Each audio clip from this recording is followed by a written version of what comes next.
Bismillahirrahmanirrahim. Assalamualaikum warahmatullahi wabarakatuh. Alhamdulillahirabbil alamin wa bihi nasta'in wa ala umuri dunya waddin wassalatu wassalamu ala asrofil anbiya'i wal mursalin wa ala alihi wa sahbihi ajmain, amma ba'd. Perkenalkan, nama saya Mega Lestari, saya mahasiswi UIN Sunan Gunung Jati Bandung, program studi Sosiologi kelas E semester 4. Pada kesempatan kali ini, izinkan saya untuk membahas tentang pembagian hukum syara. Hukum syar'i atau hukum syara adalah kata majemuk yang tersusun dari kata hukum dan syara. Secara etimologi, hukum berarti memutuskan, menetapkan, dan menyelesaikan, sedangkan syara berarti jalan. Jadi, hukum syara adalah seperangkat peraturan berdasarkan ketentuan Allah Subhanahu wa Ta'ala tentang tingkah laku manusia yang diakui dan diyakini berlaku serta mengikat untuk semua umat yang beragama Islam. Nah, pembagian hukum syara ini dibagi lagi menjadi dua. Yang pertama ada hukum taklifi dan yang kedua ada hukum wad'i. Oke, terlebih dahulu kita akan membahas tentang hukum taklifi. Hukum taklifi adalah hukum yang mengandung perintah, larangan, atau memberi pilihan terhadap seorang mukallaf untuk berbuat sesuatu atau tidak berbuat sesuatu. Misalnya, hukum taklifi menjelaskan tentang sholat 5 waktu itu wajib, meminum khamar itu haram, riba itu haram, makan dan minum itu mubah. Nah, hukum taklifi sendiri terbagi lagi ke dalam 5 bentuk, yaitu wajib, sunnah, haram, makruh, dan mubah.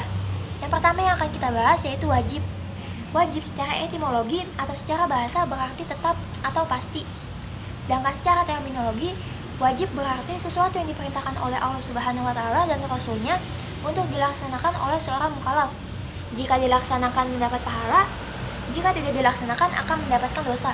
Contohnya seperti mengerjakan sholat 5 waktu. Ketika seorang mukallaf mengerjakan sholat 5 waktu, ia akan mendapat balasan pahala. Tetapi jika ia meninggalkannya, ia akan mendapatkan dosa. Yang kedua yaitu sunnah. Secara bahasa, sunnah berarti sesuatu yang dianjurkan. Sedangkan secara istilah berarti sesuatu yang dianjurkan oleh Allah dan Rasulnya, di mana ketika melaksanakannya akan mendapat pahala, tapi jika tidak melaksanakannya, tidak akan mendapat apa-apa. Tidak mendapat pahala, tidak juga mendapat dosa. Contohnya, yaitu sholat duha. Sholat duha itu kan termasuk sholat sunnah. Jadi ketika ada seorang mukallaf yang mengerjakan sholat duha, ia akan mendapatkan pahala. Tetapi, jika seorang mukallaf itu tidak mengerjakan sholat duha, dia tidak akan mendapat apa-apa. Dan dia juga tidak akan mendapat balasan dosa. Jadi, yang nggak dapat apa-apa gitu. Yang ketiga, haram. Haram secara bahasa berarti sesuatu yang dilarang mengerjakannya, sedangkan secara istilah berarti sesuatu yang dilarang oleh Allah Subhanahu wa Ta'ala dan Rasulnya, di mana yang melanggarnya diancam dosa dan orang yang meninggalkannya karena menaati Allah akan diberi pahala. Misalnya, larangan zina. Berzina itu kan haram. Jadi, kalau misalkan ada seorang mukallaf yang melakukan pacaran kan termasuk zina juga. Jadi melakukan pacaran itu artinya dia akan mendapatkan dosa. Tapi ketika seorang mukallaf ini meninggalkan pacaran karena ia menaati Allah dan Rasulnya, ia akan diberi pahala. Nah, yang keempat ada makruh. Secara bahasa, makruh berarti sesuatu yang dibenci. Secara istilah berarti sesuatu yang dianjurkan syariat untuk meninggalkannya, dimana jika ditinggalkan akan mendapat pahala dan jika dilanggar tidak berdosa. Sebenarnya hampir sama seperti sunnah, cuman makruh itu sudah agak menjarah ke haram gitu, ke perbuatan yang enggak dibolehkan. Seperti menangis ketika puasa. Menangis ketika puasa kan bukan membatalkan puasanya, tapi itu suatu tindakan yang dibenci oleh Allah gitu. Jadi kita harus bisa meninggalkan menangis itu. Jadi kita gak boleh nangis ketika puasa karena itu makruh. Itu Allah itu benci sama orang yang nangis ketika sedang puasa. Nah, yang terakhir itu mubah. Secara bahasa, mubah berarti sesuatu yang dibolehkan atau diizinkan. Secara istilah, berarti sesuatu yang diberi pilihan oleh syariat kepada seorang mukallaf untuk melakukan atau tidak, dan tidak ada hubungannya dengan dosa serta pahala. Seperti yang tadi dikatakan di awal, seperti makan dan minum, itu mubah. Jadi, dilaksanakan dia nggak dapat apa-apa, nggak dilaksanakan juga dia nggak akan dapat apa-apa. Jadi nggak ada hubungannya sama pahala sama dosa. Tuh. Lanjut, kita akan masuk ke dalam pembahasan pembagian hukum syara yang kedua, yaitu hukum wad'i. Hukum wad'i adalah ketentuan-ketentuan hukum yang mengatur tentang sebab, syarat, dan mani. Misalnya, hukum wad'i menjelaskan bahwa waktu tergelincirnya matahari di tengah hari menjadi sebab tanda bagi wajibnya seorang mukallaf untuk menunaikan sholat zuhur. Wudhu menjadi syarat sahnya sholat, atau kedatangan haid menjadi penghalang atau mani seorang wanita melakukan kewajiban sholat dan puasa.